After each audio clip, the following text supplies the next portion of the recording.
The Monado. It's the only sword that's effective against the Mechon armor.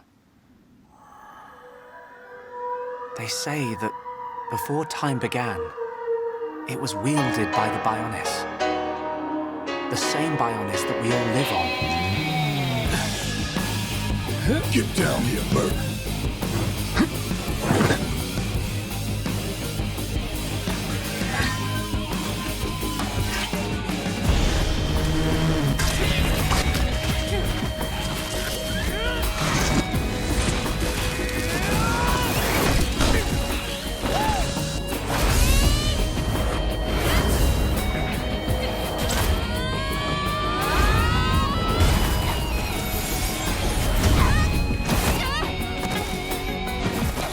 Everything I've done up until now, it was all for nothing.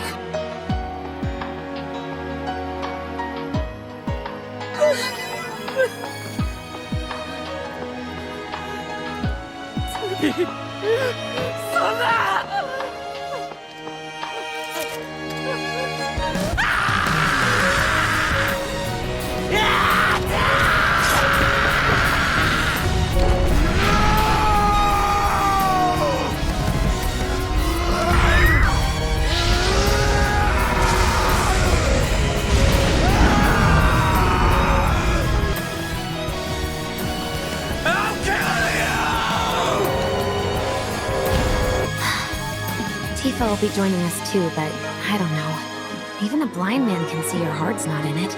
She was never on board with the bombings, so if it comes down to do or die, if I've got to put my life in someone else's hands, then I'd rather that someone was a professional, like you.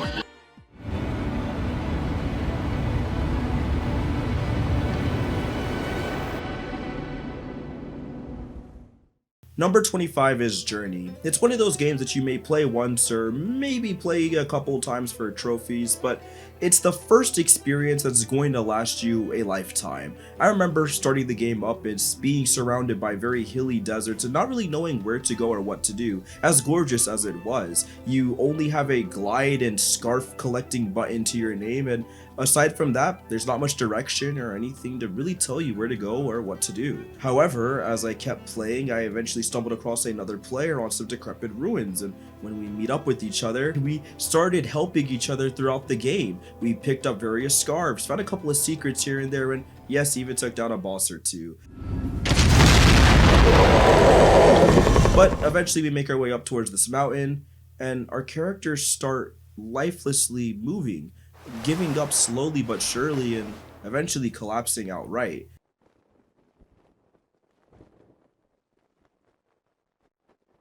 I thought the game was going to end on a sour note. I thought it was going to end on a pretty depressing one that, yeah, you make friends along the way, but it doesn't really matter because life or something stupid.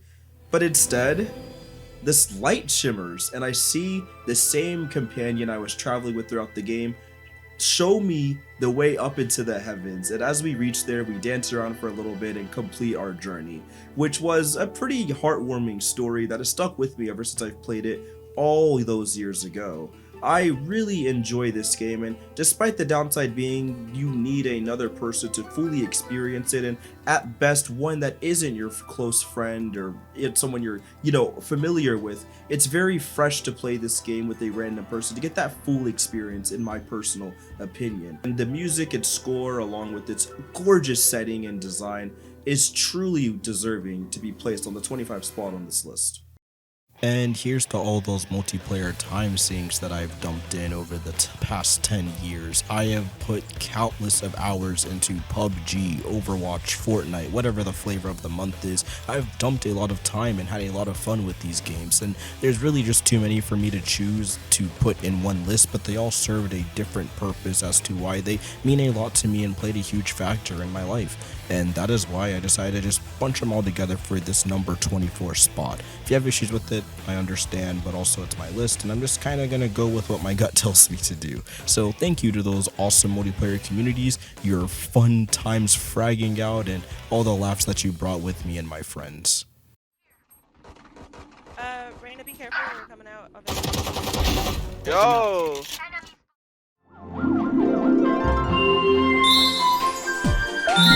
This is still one of the best direct sequels I've ever played. You take the foundation of Mario Galaxy and expand upon what feels like 2 times the amount of content, more worlds to explore along with a bunch of callbacks to the first game, an expanded power-up pool that not only boosts Mario's moveset, but also gives him a bunch of new abilities to toy around with, and along with that, you bring back Mario's best mount, Yoshi, the likes of which can be fed a variety of peppers and other power-ups to expand his moveset, making the overall platforming just that much more fun. Mario Galaxy 2 has by far my favorite Mario 3D level design. Sure, it does have a couple of repetitive and annoying motion segments like controlling the bird or having to pull yourself slowly from blue star to blue star, but aside from that, it really focuses on the trademark gravity flipping platforming that we all love the Mario Galaxy franchise for. The co-op was also a much better touch, letting your homie pick up coins to refill low health, which is a huge improvement over just picking up star bits in the first game.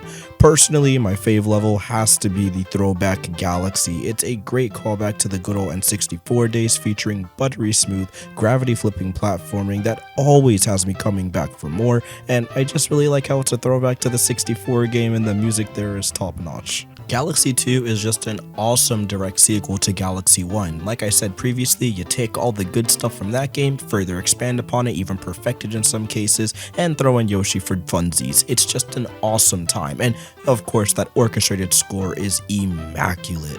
It is an honest shame that this game wasn't bundled with the 3D All-Stars collection, and on top of that, we don't see a Galaxy 3 in the near future, as I feel like there is so much they could be doing with the platforming capabilities like Galaxy Engine has.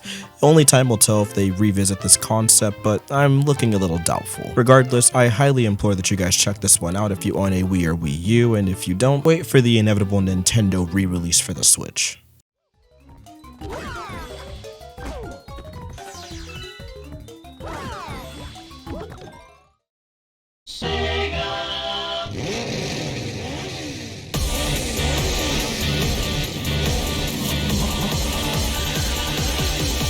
Hands down my favorite kart racer of all time. Its unlock system is pristine as it spreads evenly across time trials, traffic rushes, normal races, and yes, even elimination modes, all throughout a pretty lengthy campaign. The roster you unlock is not just incredible fan service, featuring awesome characters like Vice from Skies of Arcadia, Joe Musashi from Shinobi, and even Nights into Dreams, but also a huge chunk of oddballs that are in my opinion welcome additions to the Sega All-Stars Racing mythos like NASCAR's Danica Patrick, Disney's Wreck-It Ralph, and even Sega's Football Manager. The tracks are also out of this world, featuring a plethora of Sega universes that are dynamic, often switching between not just multiple Sega games within their own universes, but gameplay environments with the vehicle transformations. This helps keep gameplay fresh and innovative in a couple of ways, as vehicles change properties and physics depending on what action you're doing. If you're flying through the air, it feels like you're an airplane doing barrel rolls and doing what you can to dodge certain projectiles and obstacles on the track. If you're driving through water, you feel the bumps and curves of the waves. It's all great fun. The soundtrack is also outstanding electronic bops, and couple that with a really darn good PC port and out of this world visuals, you have a kart racer that in my opinion is going to be hard to top for many decades to come.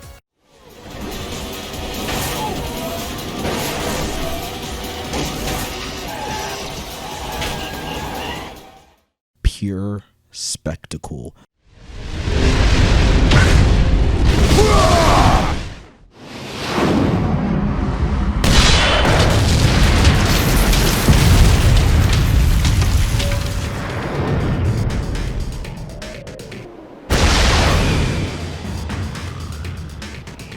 A story about saving your family, overcoming unbelievable odds against the gods that have wronged Azura, and getting ready to build his rage and rain fury on all the gods that have wronged him and held his own daughter captive.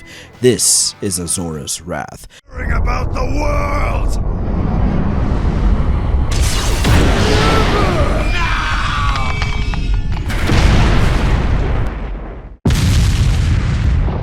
Yeah, you could argue the gameplay is a bit repetitive, and honestly what you see is what you get. A game where you go around mashing up foes and mobs of enemies, Dynasty Warrior style, light and heavy attacks galore, while going through some ludicrously long and intense quick time events end cutscenes that take up the bulk of the experience, but for me, that's what made it so special. It's a playable FMV in the modern age, a true anime epic, and I love every aspect of it. And it's also kind of hard to discuss because once you play it, you kind of experience it. There's not really much incentive to go back and stuff like that unless you want to experience the absolutely incredible DLC, which is out of this world. I mean, we're talking Ryu fights, we're talking fights with Akuma. This DLC is just some of the hypest stuff Capcom's ever produced. Honestly, the only gripe I have with the game is the fact that you had to pay for its last couple final missions, which is ludicrous, but it also was kind of a product of the times and Capcom's scummy ways back in the day, and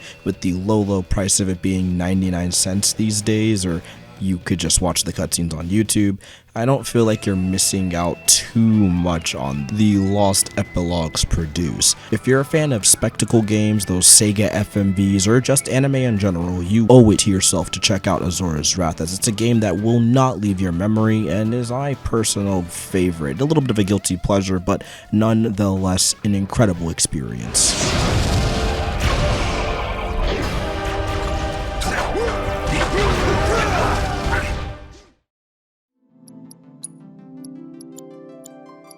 Pure joy. Final Fantasy VII Remake can only be described as such. The constant stream of emotions that course through me during the journey, this story that goes above and beyond a simple remake and throws in a ton of twists and turns that have me very excited for the future of the Final Fantasy VII universe. The combat truly feels like a smart evolution of the active time battle turn-based formula, giving you a bit more freedom and control during attacks, as well as letting you use the ATB meter for some very interesting turn-based devastating special move-oriented combat. I also cannot give enough praise to the outstanding soundtrack. Its score is just perfection. Final Fantasy VII R has to be my favorite interpretation of the Final Fantasy VII cast. The gameplay is uber crisp and the experience is just unforgettable. For me, this game lived up to my expectations tenfold, and despite it needing a part 2 to fully flesh out its plot, I still love everything that the alternate universe FF7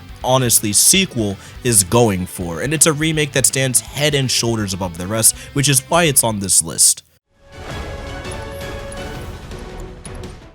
Sunset Overdrive is an open world game that's far too underrated. The art style is cartoony and very exaggerated visuals on various character models with very crazy body proportions and wonderful facial expressions that sells the exaggerated art that the game is going for. This goes doubly for the absolutely insane OD monsters you fight, who are very grotesque and do a great job of standing out in such a colorful world. Exploring and fighting enemies is such a great feeling. The dash, grind, melee, and weapons, plus weapon modifications, make gameplay an evolving romp that forces you constantly out of your comfort zone in order to level up your stats. For example, the more you grind and shoot or double jump off platforms while running, things of that nature, it all goes towards enhancing your movement stats in terms of how long you can perform these various actions, or if they'll give you destructive abilities like jumping off of objects as you emit fire underneath you, burning all who come around, or decking weapon modifications out like your bat being able to sweep up people in a giant dust storm, or being able to shoot guns that have electrically charged modifications. There's just a plethora of weapon modifications and player ability customization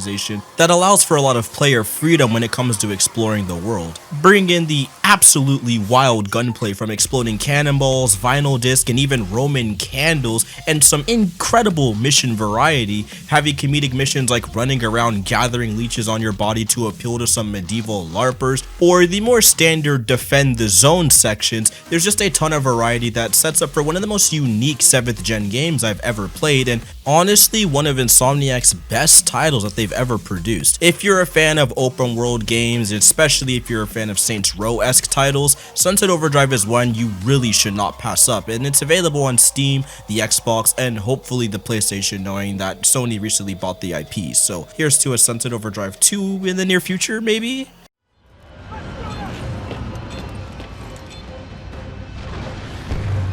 Titanfall 2 is not only an excellent modern military first-person shooter with some of the craziest movement and intricate multiplayer map design I've ever seen, it's also one of the best single-player campaigns on the market with some very crazy time-traveling shenanigans that work themselves into the gameplay with you constantly switching between the past and the present in real time with the press of a button. It's moments like this that elevate Titanfall 2 above many of the modern military first-person shooters on the market, and dare I say, its design formula is more akin to arena shooters, and that's something that I really admire about it. The story is heartfelt, had to be caring for the world and characters despite its short runtime. The gameplay and weapons top of the line with exquisite reload animations and phenomenal gun sounds that make every action you perform feel incredible to pull off. The mechs also add a bit of strategy during multiplayer. Building a team of fast strikes with a Ronin blade and tankier builds with a minigun mech all come into play when executing the perfect comp to destroy the opposition with.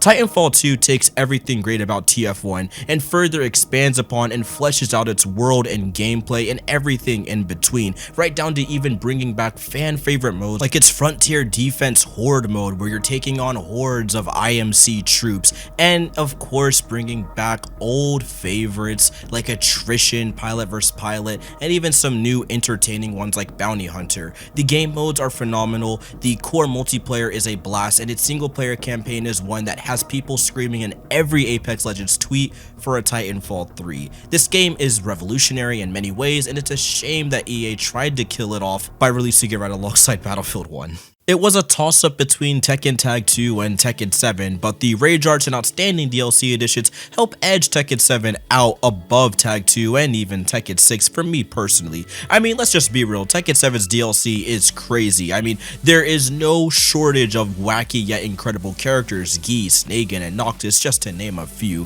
Tekken 7, also out of all the fighting games I've played over the decades, probably has my favorite neutral exchanges and gameplay of all time. Learning and pulling off advanced techniques like the Korean backdash, a Tekken staple, and utilizing hard moves and electrics just feels a lot more fun in this entry. Of course, you have all the Tekken staples here, the endless ways you have to break certain throws. It just all accumulates into some really awesome split-second decision making where one false move on either side can result in a near certain TOD or enough damage to leave that health bar mighty low. Bring in the amount of unique stages, some that are more static in terms of just having a couple walls up or being infinite, or having a stage that breaks underneath you depending on what combos and juggles you pull off, along with a slew of really interesting to play characters that I never found hard or unfun to learn. There's so many unique and intricate playstyles depending on who you want to run that there's a hard time not enjoying the entire roster here. Sure, this single player content is a little bit on the lacking side. Its story mode could have been so much better, especially knowing that Tekken 6 did a phenomenal job on the story, which launched back all the way on the Xbox 360. However, when it comes to those fighting game aspects, I'm personally just in it for the pure combat and online and the competitive things, so it didn't bother me too heavily. All in all, Tekken 7's gameplay just hits for me. Yes, even its annoying comeback mechanic. To me, it never really felt cheap. You have a Rage Art primed and it's up to you to utilize your options to either block,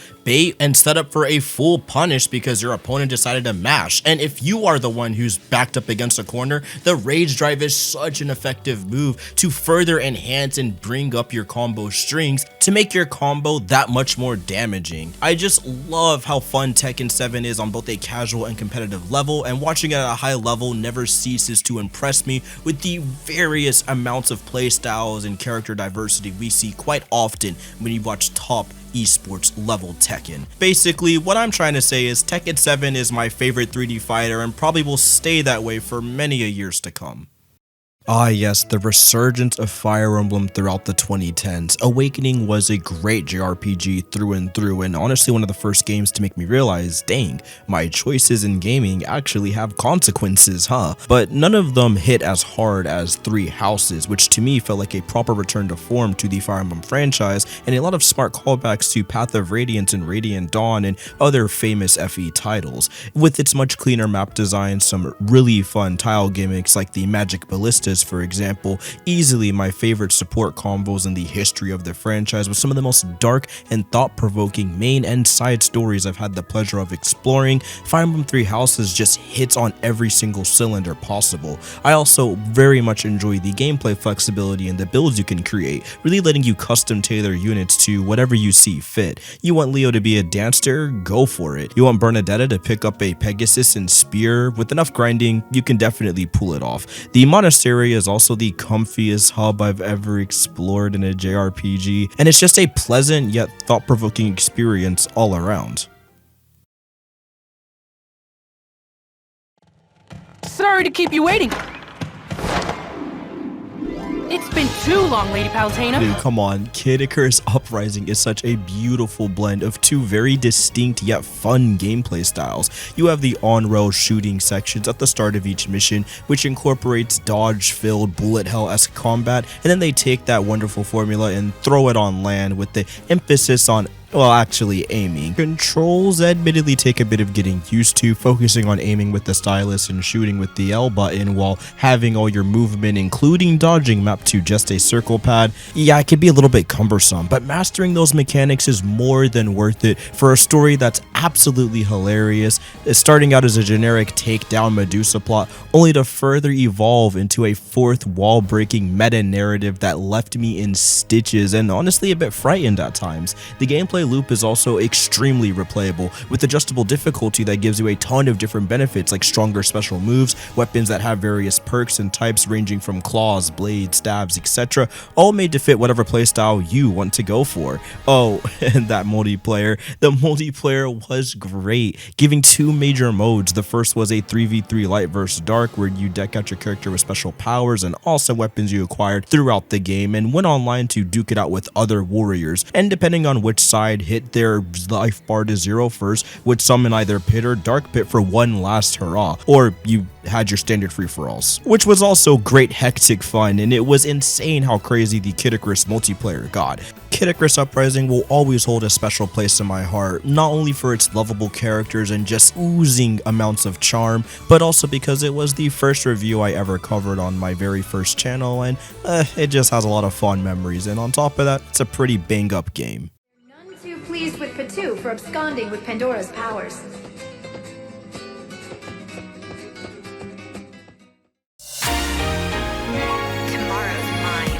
The second best character action game ever made in my humble opinion, Bayonetta 2, starts off with the world's most hype Christmas Eve fight scene and ends with a heart-wrenching time travel tale that stuck with me till its last moment. The movement, combat, all top of the line standard platinum gameplay we've all come to love over the past decade, and it has a ton of new set of weapons, skills, and even costumes that change the gameplay a substantial amount, like having Fox R-Wing blasters actually do its lasery thing, along with having Peach and Daisy summon Bowser fists during Wicked Weave attacks. It's a really standout way of taking advantage of that Wii U exclusivity, which makes for a very entertaining character action experience. The gameplay is like Bayonetta 1 on turbo mode, much faster, a lot more fluid, all the bells and whistles that make Bayo 2 just a tad more fun, to me at least, over Bayo 1, and there are many new enemy steps and cancels and a variety of new enemy types as well that are in the game, and chaining everything together coupled with its torture attacks and devastating AoEs make for a very satisfying and very robust combat experience that is going to be pretty much unmatched as time progresses forward. Now we just wait for the inevitable Bayonetta 3 and hope that it tops Bayonetta 1 and 2 in many aspects. Now we have back-to-back platinum bangers, with Vanquish coming hot in at number 13. Easily the second best action game I've ever played and the first best third-person shooter on the market. Not much to say, I mean, what you see is what you get. The gameplay is top-notch. You move around at breakneck speeds, effortlessly moving in between cover, flip kicking and aiming down sights, slowing down time as you hit some nasty trick shots on unsuspecting robots, as well as throwing a bunch of grenades, hitting dodge rolls, and shooting out those said grenades to blow open a pack of robotic nuts and bolts, all set to an awesome EDM soundtrack. The story is just ridiculous, the characters are hilarious, and the game is pure quality. Just play Vanquish.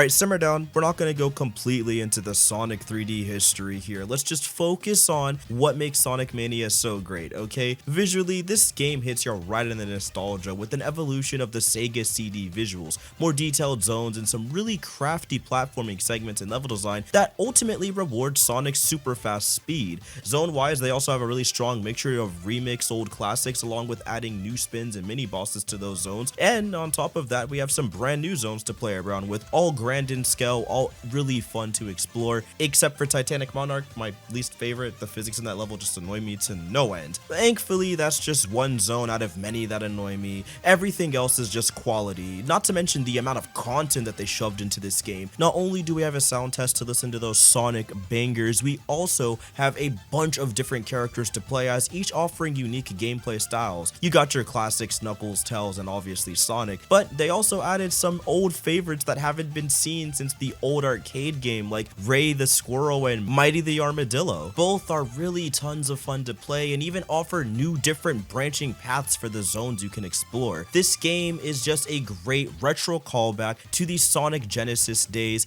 and I loved every bit of it. And it's also just a testament to how cool it is that Sega let a fan-made creator go out of his way to make his own Sonic game with his own team, and I think it's pretty clear that they succeeded. Sonic Mania is just a great game that fully lives up to the hype it was building. Truly a retro revival for the ages.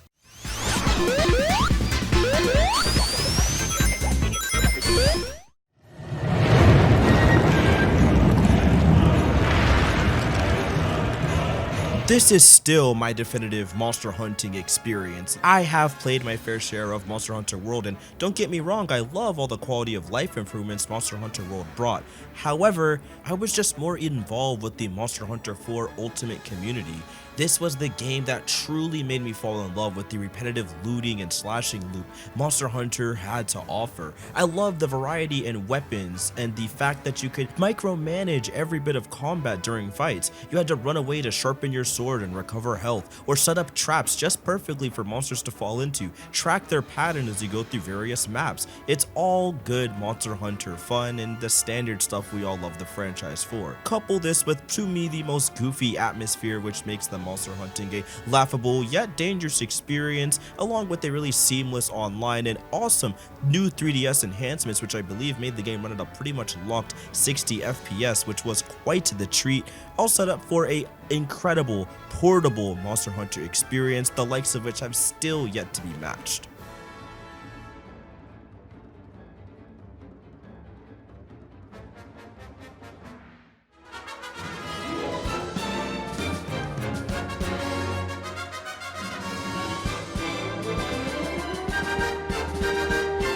Japan studio, what a shame to see the state Sony's putting you through, considering you've made some of the best PS exclusives that not only convinced me to buy a Vita, but a PlayStation 4 as well. Gravity Rush 2 is an action-adventure shonen full of mystery, world-ending drama, and most importantly, heart.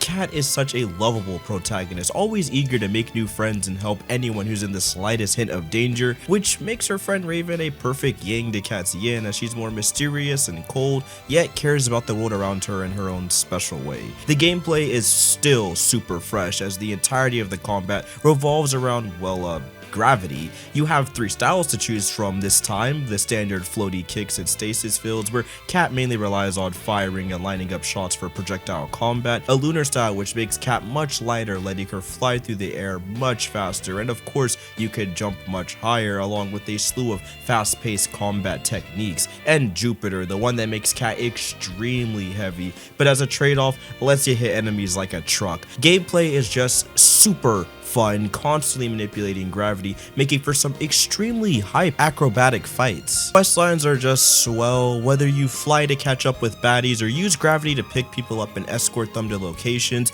The way the game constantly toys with its namesake is quite creative. The world design are these massive, sprawling, steampunk themed hubs, along with some interesting cave-like systems that you'll explore through various side quests and the like. Gravity Rush is a franchise that I absolutely adore, and the way Gravity Rush 2 ends is just the icing on a perfect cake. Truly a game you all should experience.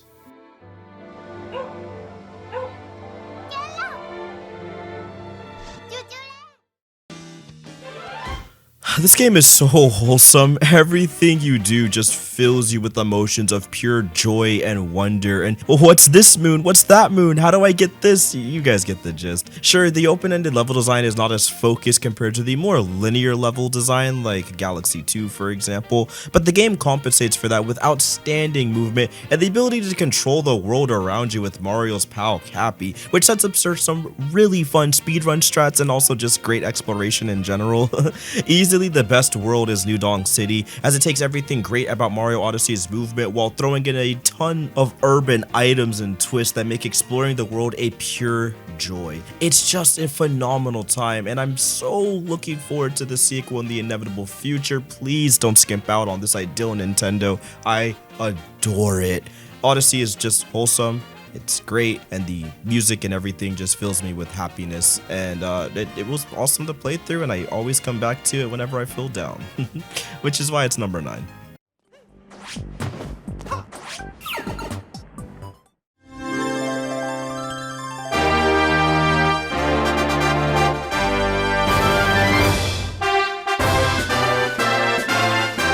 Dragon Quest IX is simple in both its design and execution, a story about a fallen angel trying to do right and help mortals so they can gather their wings and head back to the heavens, and along the way, you stop various great evils and acquire many allies across tons of locations to help you in your quest for, I guess, reaching the heavens.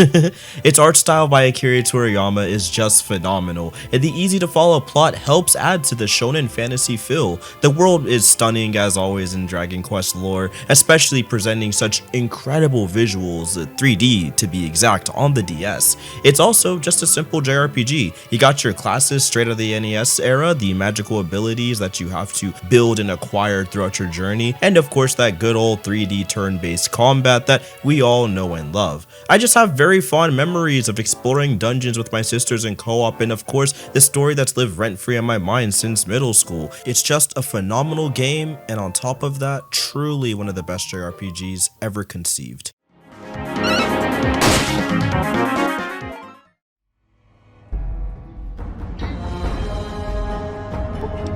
Now listen, I'm not the biggest fan of Western RPGs, let alone Western games in general. I find them to be a bit too slow, not compelling, or flat out grind fest, except for Fallout New Vegas. I mean, who knew making a game about a post-nuclear Fallout wasteland could actually be pretty entertaining? The way the game effortlessly reflects your character's build is something modern games today are still trying to catch up with. Are you an explosives-based scientist who's not great at smooth talking? Well, the conversation and dialogue tree in the game are going to reflect that, along with various gameplay elements. Sure, you can talk to NPCs and try to get that information, but if your stats aren't up to snuff, you just aren't gonna get it. I just like the aspect that if you don't have a certain character build, you're just gonna miss out on dialogue options and quest branches due to how your character is created, kinda like real life, and to me, that's a-okay. The intro town does a lot of great stuff, exploring how much decision making will play a major factor in the gameplay.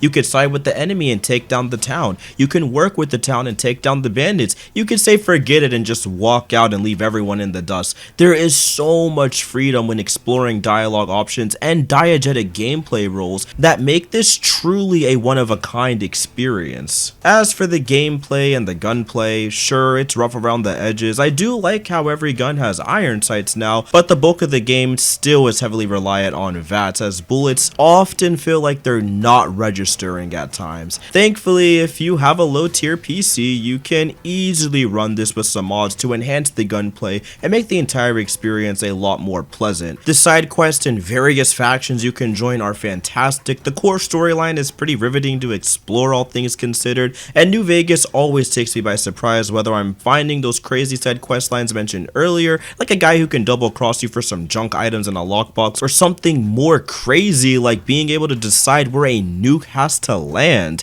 New Vegas just never ceases to immerse me in its nuclear wasteland, and I loved every second of it.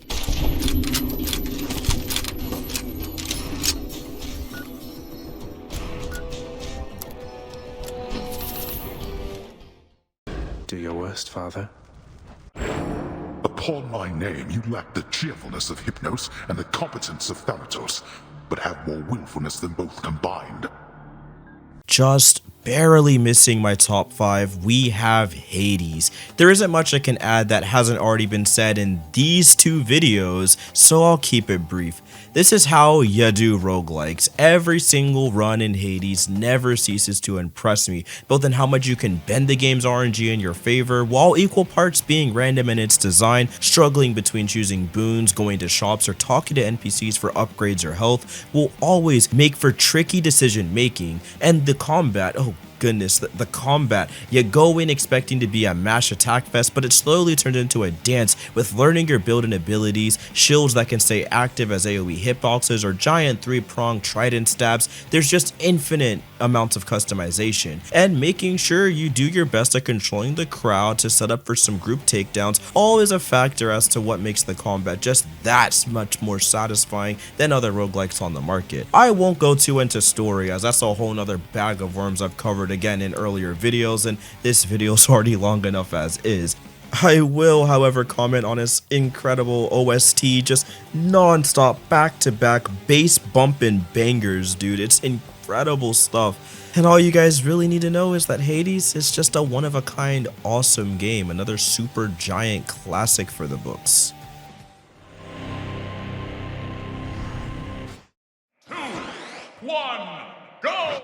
These games truly mean a lot to me. They both kickstarted my YouTube channels and fueled my learning of many competitive titles that I play actively to this day. If it wasn't for these games, I probably wouldn't be doing what I'm doing as of right now. And I still actively play Smash Ultimate, and yes, even from time to time Smash 4, just for the fun of it. I truly love everything that these games have done, and despite some rough stuff happening in the community, I can't help but put these games on my decade list, as they're just so much fun on both the competitive and casual level, and seeing how much the community comes together and creates awesome tournaments and does these incredible things for charity and all sorts of crazy stuff just really makes me happy that I'm a gamer, all things considered. It's just wonderful stuff.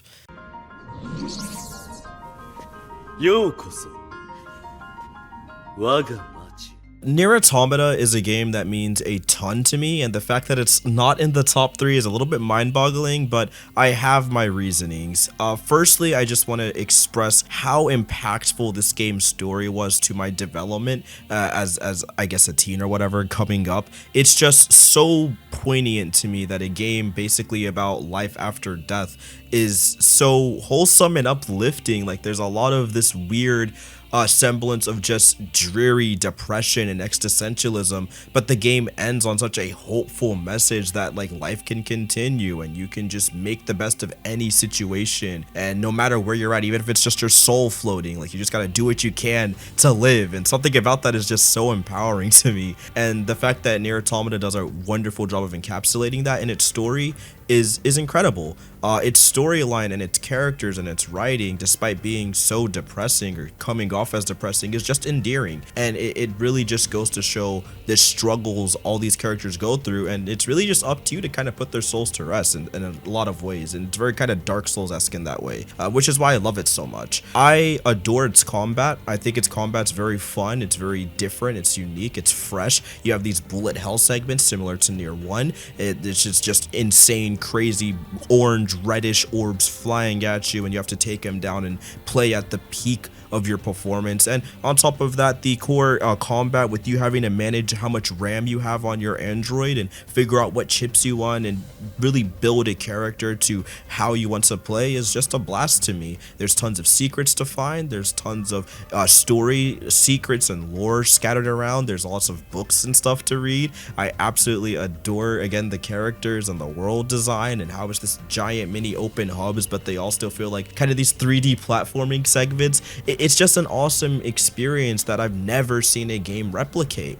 No pun intended, as Replicate's coming out this year, but I love it. And I know Nier 1 also came out in the same, I guess, decade time frame, but to me, Nier 1's gameplay just wasn't fun, like at all, and I couldn't really come to grips with it, both on 360 and PS3, and I'm really just waiting for its inevitable reboot, right? Its storyline to me is a lot better than Automata's though, in a lot of regards, but I don't know, Nier Automata just has that soft spot in my heart. I'm sorry, I don't know what to tell you. That's why it's number 4 on the list. So, to trail back a little bit to Bayonetta 2 being the second best character action game, Devil May Cry 5 is the first best character action game. Surprisingly enough, with its story, it's just so well acted and animated, and it's such a treat to the eyes. It's a visual wonder, and I absolutely adore its characters and writing. It's just fun, it's very campy, it's corny, but still heartfelt, and that's kind of why we love the Devil May Cry stories to begin with, and 5 just kind of takes that and gives it a little bit of a AAA shine. The RE engine does an incredible job of showing off how grotesque these monsters can be. They are ridiculously disgusting, both to look at and to tear apart as you get into combat encounters, and of course the bulk of any character action game is the combat, which this game excels at with flying colors. I mean, this is the type of combat system where you can do a giant combo and lead into a taunt to boost your style meter, and it's just so effortless and fun. And of course you can EX it and cancel it and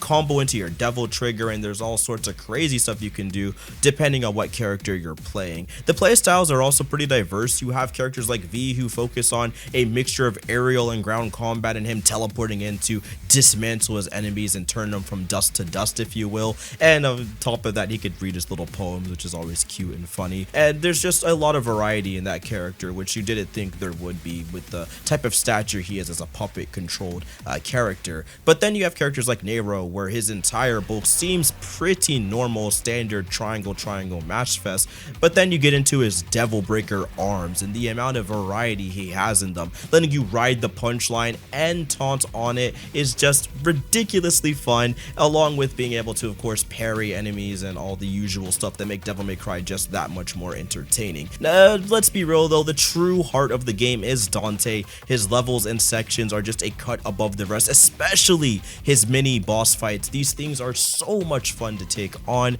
and the variety he has in his weapon pool, right down to pulling a motorcycle and once again being able to just do whatever he feels like on it, is so much fun. I mean, Devil May Cry 5 is just hard to top. It has a robust skill tree that's incredibly fun to go through. It has a ton of awesome secret missions to explore, each challenging you in your various Devil May Cry knowledge, and the bosses and combat overall is just a blast that has yet to be matched. Couple that with a dynamic soundtrack that gets better as you get better, and you have a recipe for easily one of the best character action games, no scratch one of the best character action game ever made. Only time will tell if something can top it, but I highly doubt it.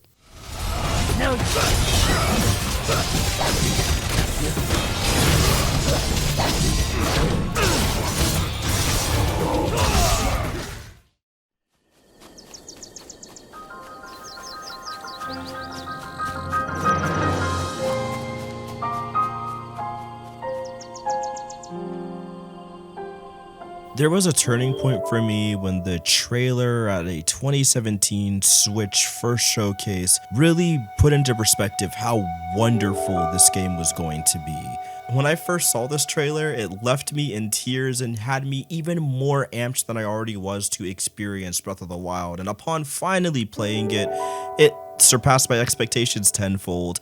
I cannot stress enough how great this game is, not just on a graphic art style kind of way. It's gorgeous to look at. It's another standout cel-shaded Nintendo title. I mean, we've been there and done that, but it's also gameplay wise easily one of my favorite, most creative games of all time. I mean, when you're out there exploring the world, you have this sense of nostalgia wash over you, especially if you're a Nintendo fan.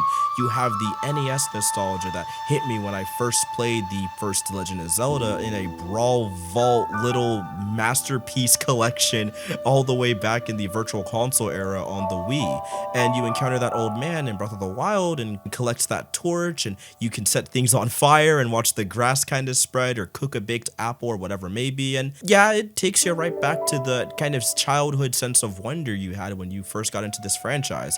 Then you enter your first combat segment after salvaging for some swords and a tiny shield, and you're taken back to that Legend of Zelda Ocarina of Time formula, the Z targeting, the perfect dodging, the flurry rushes that the game brings in. It's all incredible stuff. Then you handle some runes, unlock a couple of puzzles, and and you learn that the combat and gameplay has a lot more going for it than meets the eye. You can freeze objects with stasis and launch them very far depending on how much damage you put into attacks. You can even ride these physics objects to get you to places you never thought you could reach by standard travel. There feels like an infinite amount of ways you can travel this post-apocalyptic Hyrule just by combining all the different runes and items you gain across your journey. The design of the open world is just a blast to go through. I never get bored trekking through it. Also, I like the tiny little dynamic soundtrack that comes in when certain enemies are approaching you or you're creeping around corners or whatever it may be. It's just incredible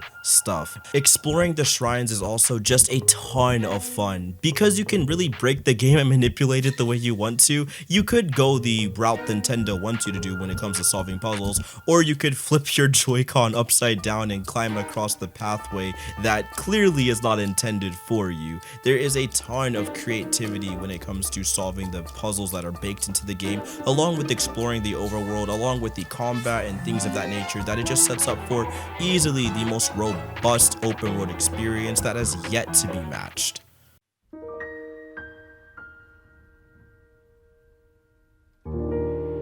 And our number one game of all time is none other than Xenoblade Chronicles.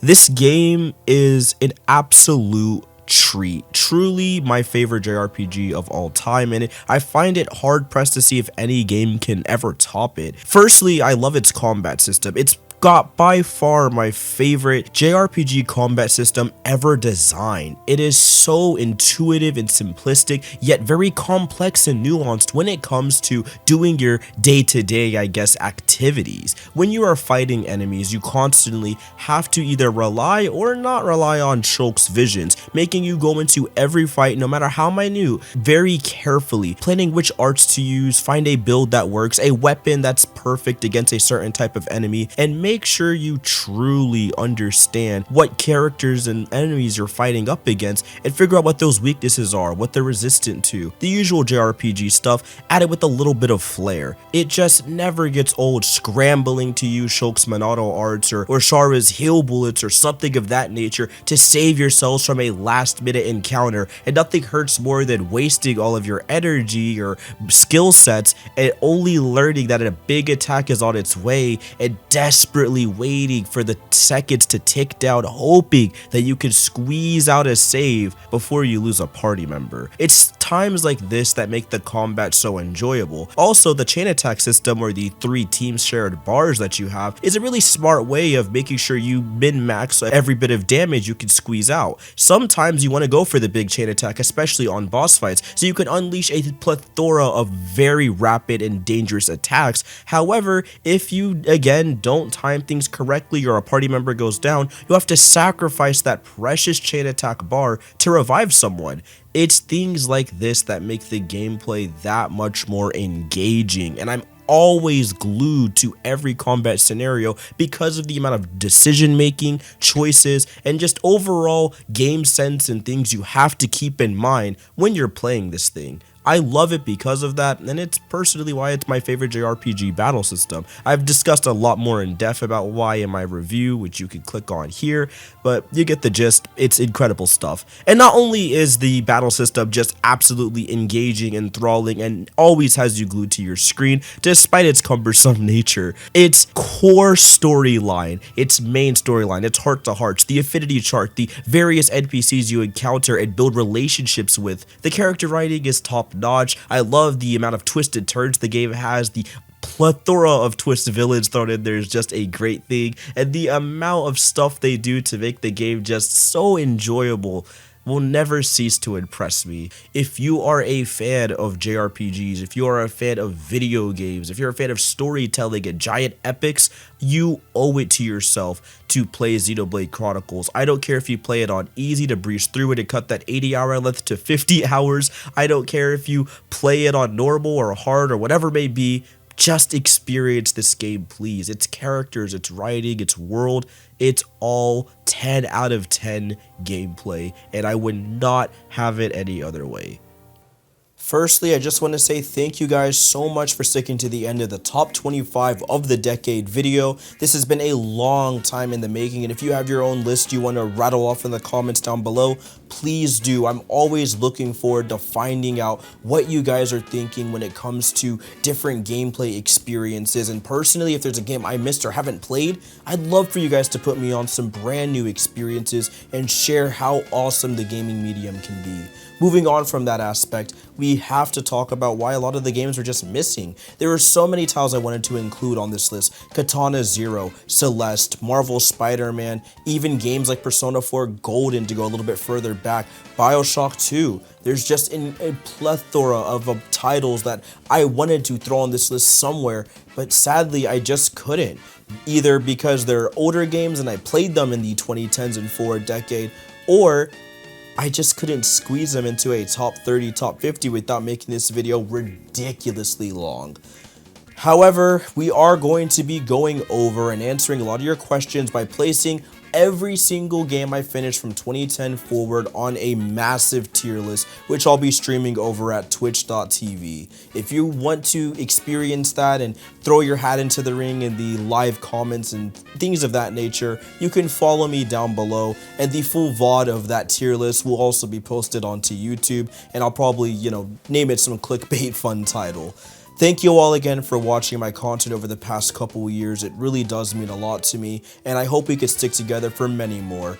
I'm very much looking forward to more reviews, let's plays, walkthroughs, whatever else I have planned, and I'm glad to take you guys on the journey with me. Hope you all have a wonderful day, make sure you stay safe out there, and I'll see you guys in the next video. Peace.